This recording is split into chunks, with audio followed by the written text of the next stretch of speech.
Hello friends, welcome to math classes. आज हम इस वीडियो में डिस्कस करेंगे अभ्यास प्रश्न 3.2 के बारे में। सबसे पहले यहाँ पर हम जान लेते हैं, प्रश्न में लिखा हुआ है निम्नलिखित रैखिक समीकरण निकाय को हल कीजिए। तो इस रैखिक समीकरण को हल करना है। अब इसको आलेखी विधि की जगह पर हम क्या कर सकते हैं, बीजगणितीय विधि से भी हल कर सकते हैं इसको। तो आइए देखते हैं इसका हल कैसे होगा। तो सबसे पहले हम यहाँ पर क्या करेंगे,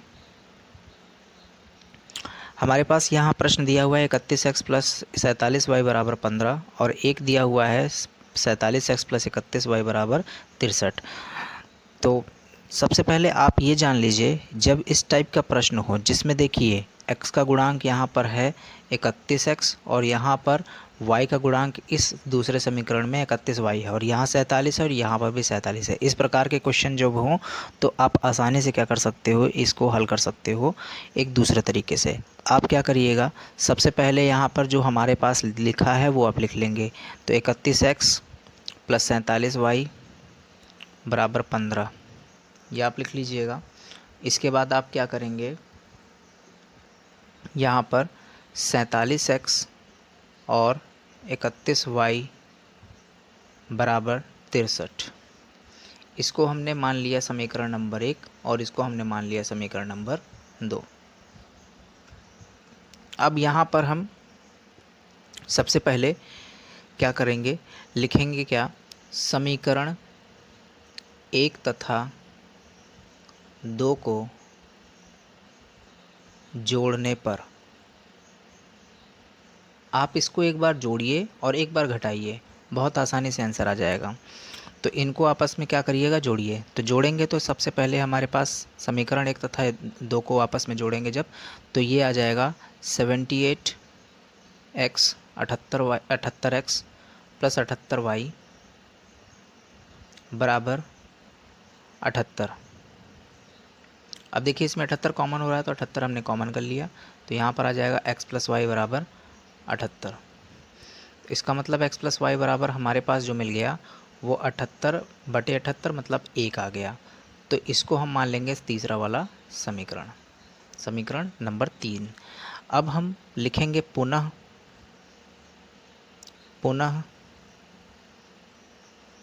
समीकरण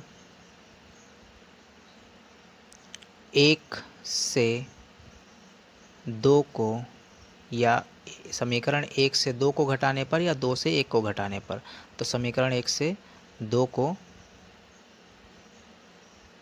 घटाने पर, समीकरण 1 और 2 को हम घटाएंगे तो सिंपल सा आएगा हमारे पास यहाँ पर माइनस का, देखिए 31 में हम 47 घटाएंगे जब, तो यहाँ पर आ जाएगा माइनस का 16x और 16 यहाँ पर इसको इसमें घटाएंगे तो ये प्लस का 16y हो जाएगा और बराबर इसमें घटाएंगे तो ये आ जाएगा 15 में 63 में हम 15 घटा देंगे तो माइनस का 48 आ जाएगा।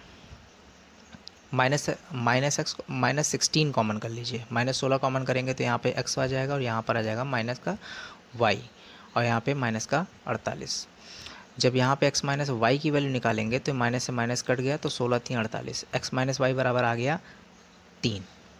तो हमारे पास चौथा समीकरण भी आसानी से मिल गया। अब देखिए पहला, यहाँ पर पहला समीकरण तो ये था और दूसरा समीकरण ये था, तीसरा समीकरण और चौथा समीकरण हमें जो मिला है उसके अनुसार हम चलेंगे। तो यहाँ पर हम लिखेंगे समीकरण 3 तथा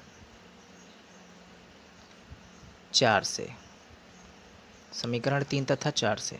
तो हम इसको क्या करेंगे, यहाँ पर लिख लेंगे x प्लस वाई बराबर 1 और x माइनस वाई बराबर 3। अब यहाँ पर हम क्या करेंगे, सिंपल सा लिख लीजिए यहाँ पर कॉर्नर में, जोड़ने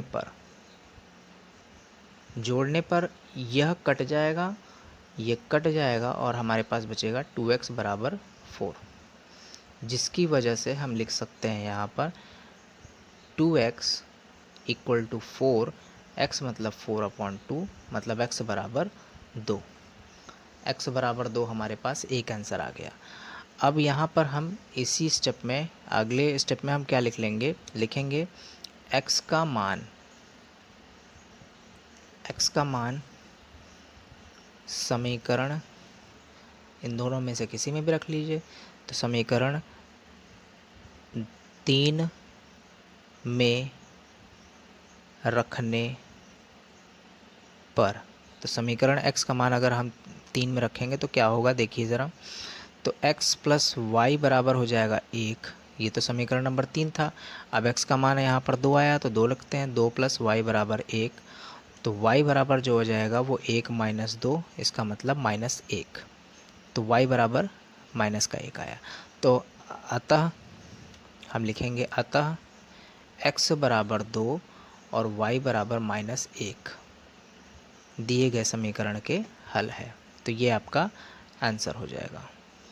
ये इसका सलूशन है इस प्रश्न का।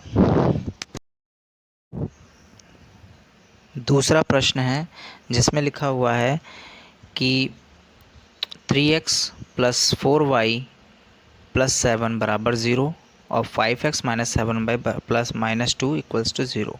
मतलब इसमें x और y का ही मान निकालना है। तो इसको हल करेंगे हम यहाँ पर विलोपन विधि से या हम प्रतिस्थापन विधि से, किसी भी विधि से हम हल कर सकते हैं इसको।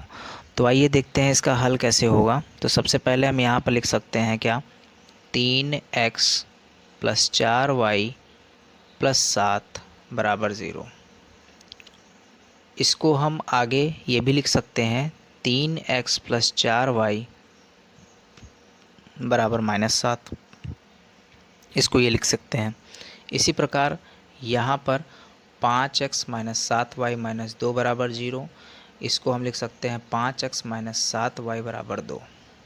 अब देखिए x के गुणज में x का गुणांक यहाँ पर जो है वो 3 लिखा हुआ है और यहाँ पर है 5, तो बराबर नहीं है, और y का भी गुणांक बराबर नहीं है आपस में। तो इनको बराबर करके कर सकते हैं, या तो आप क्या कर सकते हो, प्रतिस्थापित करके कर सकते हो। प्रतिस्थापन विधि से हम यहाँ पर इसको करने की कोशिश करते हैं। तो आइए देखते हैं प्रतिस्थापन विधि क्या होगा। तो हम इसको लिख सकते हैं 3x, इसको आप पहला समीकरण मान लीजिए और इसको दूसरा समीकरण मान लीजिए। यहाँ पर आप लिख सकते हो क्या, समीकरण 1 से। तो समीकरण 1 से जो 3x प्लस 4y बराबर हो जाएगा -7, 4y बराबर जो हो जाएगा -7 माइनस 4y प्लस का 4, यहाँ पे माफ़ कीजिएगा, यहाँ पर 3x होगा। यहाँ पे आप लिख सकते हो -7 माइनस 3x। इसके बाद आप यहाँ पे क्या कर सकते हो, y बराबर, y का मान आपको निकालना है, तो यहाँ पे -7 माइनस 3x बटे में 4, ये आप लिख सकते हो।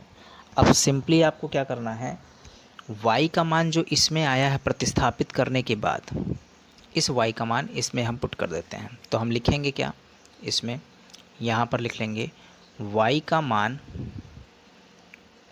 मान समीकरण 2 में रखने पर, y का मान समीकरण 2 में रखने पर क्या होगा, 5x माइनस 7y बराबर 2। 5x माइनस 7y की जगह पर ये पूरा रखना है, तो ये -7 माइनस 3x बटे में 4 बराबर 2। अब इसको हल करते हैं। तो हल करेंगे, सबसे पहले यहाँ पर इनका आपस में गुणा होगा, तो 5x माइनस माइनस हो जाएगा यहाँ पर प्लस, 7 सत्ता 49, फिर माइनस माइनस यहाँ पे प्लस हो जाएगा, 7 त्रिक 21 x बटे में 4 बराबर 2। अब यहाँ पर हम क्या करेंगे, एलसीएम ले लेंगे। तो एलसीएम लेने पर यहाँ पर हो जाएगा 20x, क्योंकि 4 यहाँ पे देखिए बटे में 1 है, 4 से ऊपर नीचे गुणा करिएगा, तो 4 से ऊपर नीचे गुणा करेंगे तो 4 पंचे 20 हो जाएगा। तो 20x प्लस 49 प्लस 21x बटे में 4 लिख सकते हैं। इस 4 को क्रॉस मल्टीप्लाई करा दीजिए, तिर्यक गुणा, और 20 और 21 को जोड़िए, कितना आएगा 41x प्लस 49 बराबर ये हो जाएगा 8 के, 4 दूनी 8 हुआ। अब 41x यहीं रहने दीजिए, 8 माइनस 49 कर दीजिए। जब इसको हम सॉल्व करेंगे तो 41x बराबर हो जाएगा -41, तो अतः x बराबर -1 आ गया। x बराबर -1 वैल्यू आ गई है। अब यहाँ पर हम इसी को पुट कर देते हैं, लिखेंगे x का मान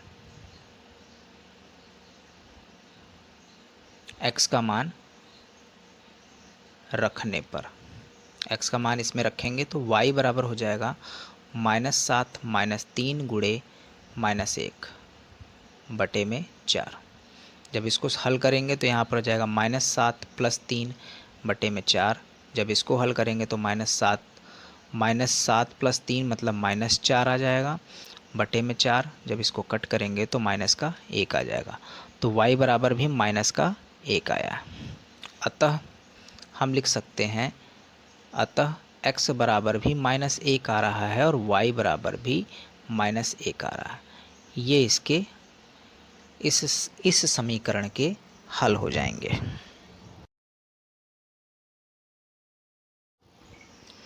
अगला प्रश्न है प्रश्न संख्या 3, जिसमें लिखा हुआ है 2/x + 3/y बराबर 3, 3/x + 6/y बराबर 5। तो यहाँ पर आपको क्या करना है, x और y का ही मान निकालना है। तो इसको हल करने का तरीका आप थोड़ा सा समझ लीजिए। जब भी बटे में क्या रहेगा, वेरिएबल या मतलब चर रहेगा, तो आपको क्या करना है, सिंपली उसको 1/x 1/y को आप क्या कर सकते हो, दूसरा एक चर मान करके आसानी से हल कर सकते हो। तो हम यहाँ पर वही करेंगे। सबसे पहले हम क्या करेंगे, यहाँ पर मान लेंगे, माना 1/x बराबर a तथा 1/y बराबर b। 1/x बराबर a, 1/y बराबर b। तो अतः नया समीकरण जो बनेगा वह क्या होगा, यहाँ पर लिख सकते हैं नया समीकरण। तो बनेगा वो 2a + 3b = 3। पहला समीकरण बन गया, इसको हम पहला मान लेते हैं। और दूसरा जो समीकरण बनेगा वह क्या बनेगा, ये भी लिख लेते हैं यहाँ पर 3a + 6b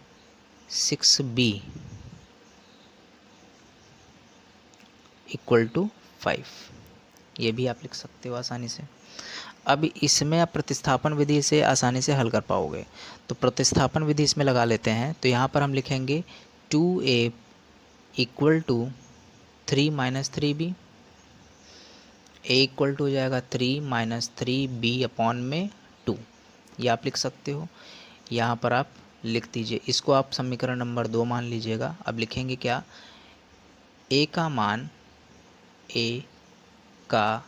मान समीकरण 2 में रखने पर, आप ये समझ लीजिएगा कि इसमें आप a का मान ही ज़रूरी नहीं कि आप निकालिए, आप b का मान भी निकाल सकते हैं। a का मान निकालेंगे तो b का मान पहले आएगा, b का मान पहले रखेंगे इसमें तो a का मान पहले आएगा।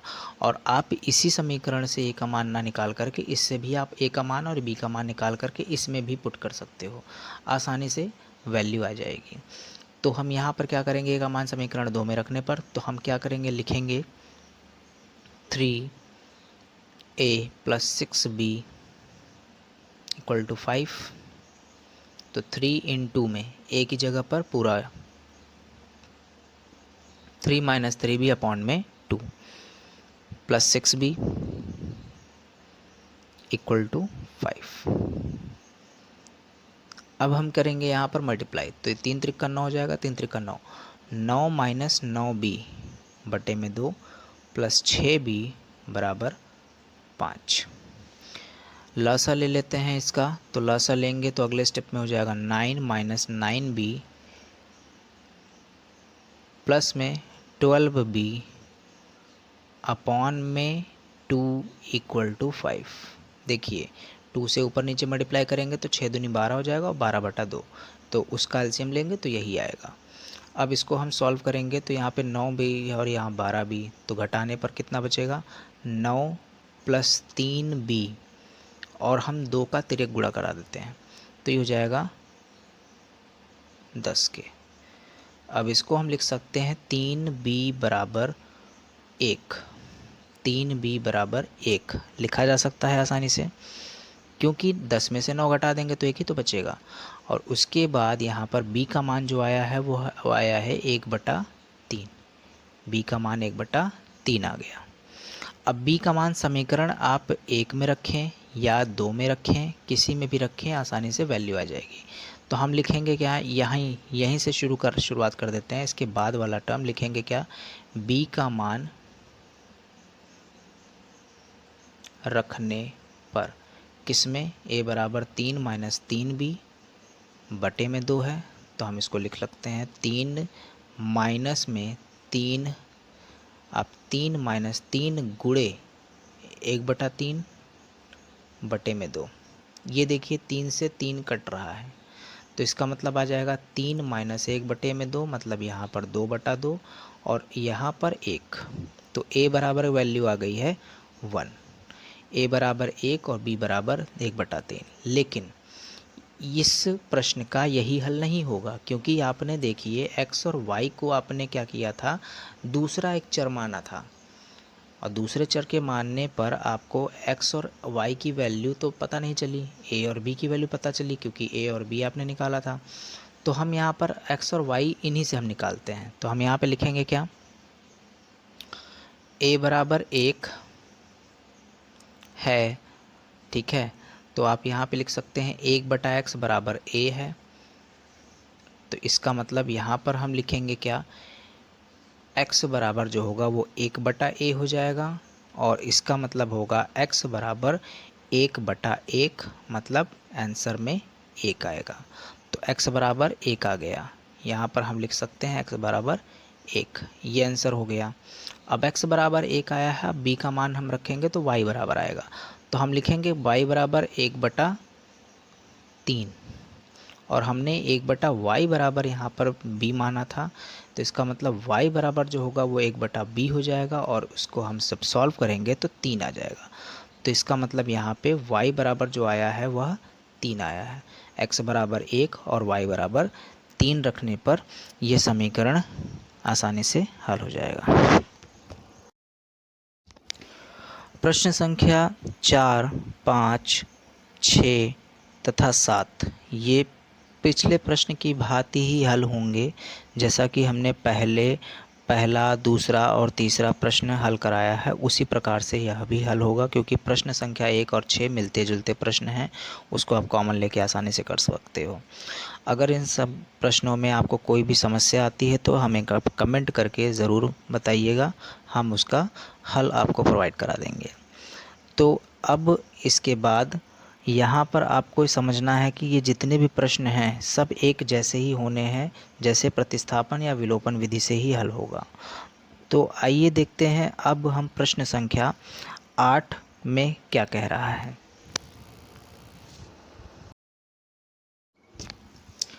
प्रश्न संख्या 8 है, जिसमें लिखा हुआ है 4/x + 3y = 8 और 6/x - 4y = -5। इसमें आपको x और y की वैल्यू ही निकालनी है। तो इसमें देखिए आपको यहाँ पर 4/x दिया है, लेकिन बटे में y नहीं दिया हुआ है, तो आप इसको दूसरा फंक्शन, दूसरा कह सकते हैं कि वेरिएबल मान सकते हैं, चर मान सकते हैं, आसानी से कर पाएंगे। और y को मानने की ज़रूरत तो खास है नहीं, तो हम यहाँ पर लिखेंगे क्या, हल में सबसे पहले आप लिख लीजिए माना 1/x = a, अतः समीकरण जो बनेंगे वो बनेंगे, पहला समीकरण बनेगा 4a + 3y = 8, और दूसरा समीकरण जो बनेगा वह बनेगा 6a - 4y = -5। इसको हम समीकरण नंबर 1 मान लेते हैं, इसको हम समीकरण नंबर 2 मान लेते हैं। अब यहाँ से x a की वैल्यू y के टर्म में या y की वैल्यू a के टर्म में निकाल करके दूसरे में हम पुट कर देंगे। तो सबसे पहले हम यहाँ पर लिखेंगे 4a + 3y = 8, 3y को यहीं रहने दीजिए, 8 - 4a लिख दीजिए, और y बराबर 8 - 4a बटे में 3, ये आ गया। अब y का मान समीकरण 2 में रखने पर यहाँ पे लिख लेंगे y का मान समीकरण 2 में रखने पर। तो यहाँ पर हो जाएगा 6a माइनस 4, की जगह पर आप ये मान रखेंगे तो 8 माइनस 4a/3 हो जाएगा और इक्वल टू माइनस का 5। सॉल्व करिए इसको तो 6a माइनस प्लस माइनस तो 32 माइनस माइनस प्लस 4 चौको 16 और बटे में 3 बराबर माइनस का 5। लासा ले लीजिए तो यहाँ पर हो जाएगा 18a माइनस 32 प्लस 16 बराबर 3 का इधर गुणा कर देते हैं, अगले स्टेप में कर लेंगे।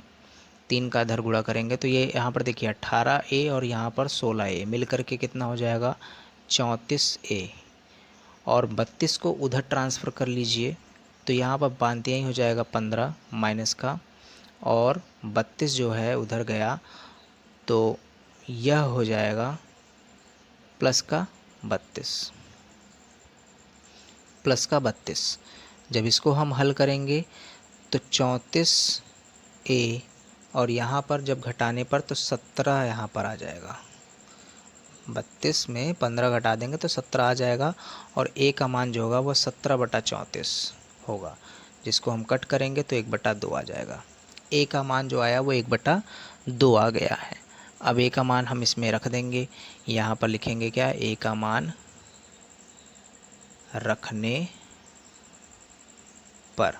तो a का मान रखेंगे तो y बराबर जो होगा वह होगा 8 माइनस 4 गुणे 1/2 बटे में 3। इसको कट करिए तो ये हो जाएगा 8 माइनस 2 बटे में 3। जब इसको हल करेंगे तो यहाँ पर 8 माइनस 2 मतलब 6 और 6 बटे में 3 मतलब यहाँ पर 2। तो y का मान तो हमारे पास आ गया 2। अब देखिए यहाँ पर y का मान तो हमें मिल गया आसानी से, y का मान समीकरण से निकालना था, निकल गया। x का मान निकालना है, यहाँ पर a है। तो हम क्या करेंगे, लिखेंगे क्या, a बराबर जो है वह क्या होगा 1/2 है, और इसको हम यहाँ पर लिख सकते हैं 1/x बराबर a था माना है हमने। तो यहाँ पर x का मान जो होगा वह क्या हो जाएगा 1/a हो जाएगा। तो x का मान जो आएगा वो 2/1 हो जाएगा। इसका मतलब x का मान 2 आया। तो हम यहाँ पे लिख सकते हैं अतः x बराबर जो आया वह 2 आया, और y बराबर जो आया वह भी 2 ही आएगा। 2 और 2 इसके आंसर होंगे।